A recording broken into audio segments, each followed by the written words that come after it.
Alors, voilà la deuxième crise, que oui, il faut adapter. Mais bien sûr, il faut changer.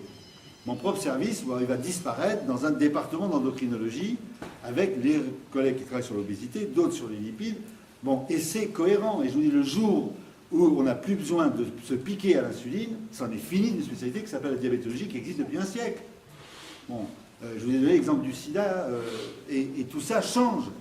Et la population change. Et le vieillissement de la population, bon, et les pathologies changent. Et l'obésité est devenue une pathologie auquel il faut faire face. Bon, donc, très bien. Mais la grande crise, et c'est ça qui est le côté pervers, c'est qu'on se sert de ce besoin de changement pour justifier des modifications dont la seule finalité est la rentabilité financière. Alors, néanmoins, il faut voir un peu les faits. Troisième crise, la crise du financement. La France dépense pour la santé 11% de son PIB. C'est pas rien. Les USA, 16,5%. La Suisse, 10,8%. Juste derrière nous. Les Allemands, 10,4%. Bien. Alors, quand on dit ça, et on nous dit ça, et on nous rabâche ça sans arrêt. Tout de suite, il faut regarder, oui, mais en valeur absolue, en euros ou en dollars par habitant. Pas en pourcentage du PIB, parce que si le PIB s'effondre, alors, bon, évidemment, vous avez dépensé beaucoup. Bon, en dollars par habitant. En dollars par habitant, la France n'est pas deuxième, mais sixième. Après la Suisse, après l'Autriche, après les Pays-Bas, après le Canada, juste devant l'Allemagne. La France, c'est 3 620 € par habitant. L'Allemagne, c'est 3 580. Donc, en gros, on dépense comme les pays riches. Le seul qui dépense beaucoup moins des pays développés, c'est l'Angleterre.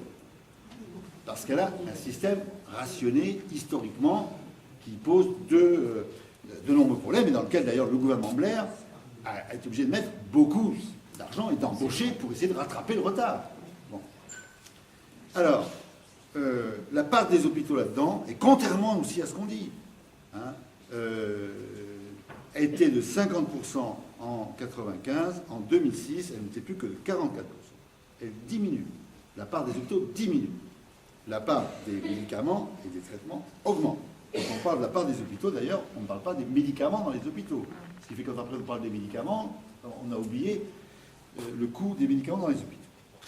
Quoi qu'il en soit, le coût de la santé, et c'est normal, augmente plus vite que la richesse nationale. Donc il est normal qu'une société développée se pose la question de la régulation. Autrement dit, est-ce que ce qu'on dépense en plus, c'est des qualités de soins en plus? Bon, c'est une réponse, c'est incontournable. On ne peut pas dire, il y a de l'argent, allons-y. Mais je ne suis même pas sûr que ça apporte à la population. Donc, quelle régulation proposons-nous? Et là, on retombe sur le débat historique. Hein. Il y a une régulation, évidemment, qui est très sympathique.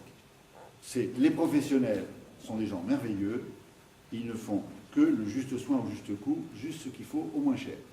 Et les malades sont des gens adorables, des citoyens républicains qui jamais ne prendraient un taxi si ce n'est pas utile, jamais ne consommeraient des médicaments dont ils n'ont pas besoin, et jamais ne demanderaient aller en maison de cure ou en... Voilà, parce que voilà, ils sont soucieux de cette richesse. C'est vrai, heureusement que ça existe, mais c'est quand même très insuffisant. Voilà, parce qu'il y a quelques conflits d'intérêts, personne n'est bon. Donc, il nous reste deux régulations, la régulation publique ou la régulation privée, c'est-à-dire le marché. Et là, il faut faire un choix. Et le choix qui est fait non pas la France, par tous les pays de l'OCDE, à partir de think tanks américains, à partir de l'université de Yale, ça a été la seule logique, c'est la concurrence, c'est la marchandisation, c'est le système privé. Il faut privatiser. Ces gens-là l'ont écrit, mais moi je ne l'avais pas lu à l'époque.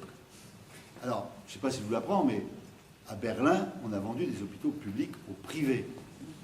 À Hambourg aussi, à Madrid aussi, en Suède, le plus grand hôpital des urgences de Stockholm a été vendu à Capio. Capio et la Générale de Santé rachètent. Bon, ils restructurent, etc., etc. Au fond, vous voulez dire, au fond, si c'est bien pour les malades, quel est le problème? S'ils sont de bonne qualité, oui, mais on connaît, on sait ce qui se passe. C'est reste à charge. c'est la chambre s'étend, chambre individuelle s'étend. Voilà. Donc on est à ce moment-là dans une logique, et c'est pathologie rentable, pathologie pas rentable, où l'histoire de la Suède, pour moi, affolant, c'est un très haut niveau de santé. Ils ont divisé par 2 leur nombre de lits. La qualité des soins est dramatique. Et comme toujours à chaque fois, comme toujours, on arrive à quoi? À côté de la sécurité sociale ou des équivalents de sécurité sociale, arrivent les assureurs privés. Et eux, ils vous disent quel niveau de couverture vous voulez. Ça sera hospitalisation avec petit déjeuner au lit ou pas petit déjeuner au lit? Chambre seule ou pas chambre seule? C'est pas le même tarif. Si votre entreprise est une grande entreprise qui vous paye une partie, vous aurez une bonne assurance. Si vous n'avez pas le cas, vous aurez une mauvaise assurance. Alors, on met le doigt là-dedans. Hein? Alors, pour mettre le doigt là-dedans, c'est très étudié et c'est très pervers. C'est fait avec une méthode ahurissante, impressionnante. Là, franchement, c'est des maîtres. Vous tous, nous tous, enfin, moi je suis une génération aussi qui termine. Chapeau, on a à apprendre. Hein. Première bataille, bataille du langage. Vous n'êtes pas médecin, vous n'êtes pas infirmière, vous êtes producteur de soins. Vous n'êtes pas patient ou usager, vous êtes client. Tous les hôpitaux de France ont changé leur titre et ont un service client. La directrice de la paix vient de faire dans le challenge un grand numéro, traiter le patient comme un client. Elle a d'ailleurs fait adopter par la paix le slogan qu'elle avait pour la SNCF quand elle était SNCF, vous faire préférer le train. Eh bien c'est très bon, vous faire préférer l'assistance publique. Voilà, donc, et nous sommes en concurrence, donc la libre concurrence, et vous n'êtes pas dévoué, vous n'êtes pas même un sacerdoce, vous travaillez à flux tendu. Voilà. Vous ne répondez pas à des besoins, vous gagnez des parts de marché. Et ce discours est employé, est repris, et ça rentre dans la tête des gens, et voilà, on a ça en permanence. Le syndicat national des cadres hospitaliers vient de décider à la majorité de changer de nom. Il s'appellera syndicat des managers publics de santé. Donc voilà, oui, ben oui. Alors, deuxième chose, vous n'avez pas de marché. Ce n'est pas un marché naturel. Il faut prendre le pouvoir d'État et l'utiliser pour ça. Donc vous avez quelque chose qui est paradoxal. Vous dites le marché c'est libéralisme. Et vous avez en fait l'inverse. Vous voyez que le pouvoir remonte directement, président de la République, préfets sanitaires qui sont les directeurs d'ARS, directeurs d'hôpitaux et médecins chefs de pôle qui sont là pour appliquer. Donc il y a une verticalisation de prise du pouvoir qui a fait dire à De Kervasdoué, à ceux gens qui sont vraiment plus libéraux, cette loi HPST, c'est une loi soviétique.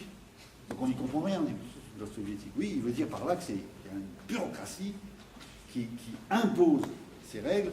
Et la surprise, c'est de trouver que dans les sommets de l'appareil d'État, vous avez des gens qui ne sont pas des défenseurs de services publics.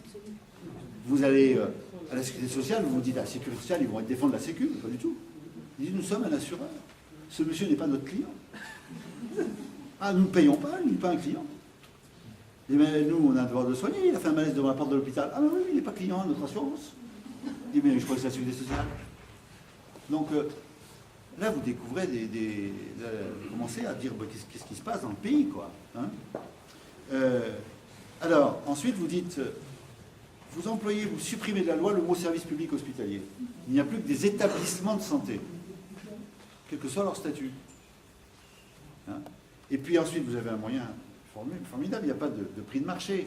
Ben, vous créez un marché artificiel avec des tarifs artificiels. Et vous dites tarif unique. Alors, tarif unique, la cataracte fait dans la clinique de la cataracte où on fait que ça, et au même prix que la cataracte fait à l'hôpital, où on ne fait pas que ça, où on le fait toute l'année, où on le fait, où on est ouvert en permanence, alors que l'autre ouvre à 8h, ferme à 6h le soir, où on forme des internes, où, etc., etc. Évidemment, ce n'est pas le même prix. Et où il y a des urgences qui perturbent toute l'activité. Bon, et maintenant, on fera le même prix. Donc, autrement dit, ce tarif unique qui a été appliqué, c'est un tarif qui couvre l'hôpital public, qui améliore le privé. En Allemagne, on est passé de 45% d'activité d'hospitalisation dans les hôpitaux publics à 30%, pendant que le privé lucratif est passé de 15% à 30%. Donc le modèle allemand est clair. Ce qui s'est passé dans le même temps que les coûts de santé étaient 119% à la charge du public, c'est devenu 77%, et le reste à charge pour les patients est passé de 11% à 13%. ces petits pourcentages, c'est des sommes colossales. Donc c'est un transfert, non pas une diminution des coûts de santé, un transfert du public sur des frais privés assurantiels.